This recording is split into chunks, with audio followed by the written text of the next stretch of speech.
m'appelle Cadas Michael et je me suis installé il y a 3 ans en tant qu'artisan coutelier pour la commune de Murat. J'ai aucun diplôme. Le métier m'a appelé. J'ai fait plusieurs métiers, d'où on travaillait avec des couteaux. Et c'est vrai que d'avoir un bon couteau, c'est avancer le boulot. Et après, je suis parti dans la création de couteaux. Et c'est vrai que je sais les manier. Donc l'avantage, c'est ça, c'est qu'en sachant les manier, maintenant les réaliser, c'est un peu plus simple. Au début, c'était un peu compliqué parce que c'était un lancement, donc on ne savait pas comment ça allait fonctionner. Après, on va dire que le métal, ça fait un petit moment que je bricole et que je m'amuse dans ce domaine-là. Un mélange de bois, métal.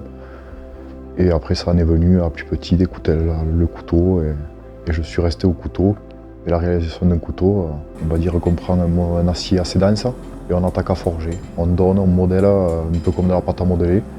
On modèle la lame, donc la dimension qu'on veut et tout ce qui suit.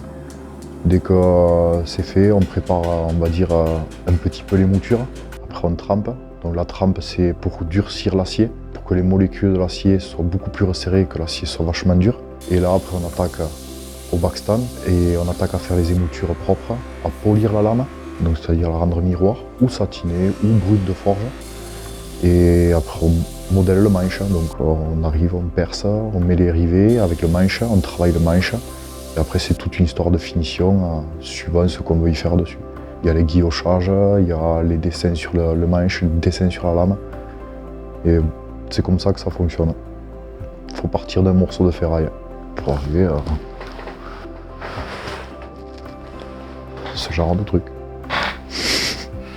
Le truc que j'aime le plus, c'est la forge. Comme je disais tout à l'heure, d'un tube, on arrive à quelque chose de pratiquement fini. Après, c'est que du ponçage, mais on modèle tout avec un marteau et une enclume. On transpire, mais on ne transpire pas pour rien. On a un résultat. Et ça, c'est magnifique. Et l'évolution de l'entreprise, j'aimerais déjà forger des pièces uniques, donc des trucs un peu plus sophistiqués, prendre le temps de faire. Si je mets un mois, je mets un mois. Si je mets 3 mois, je mets 3 mois. Mais des pièces vraiment uniques. Après, j'ai une idée derrière la tête, c'est fabriquer des tables en résine, donc avec des pieds en fer forgé.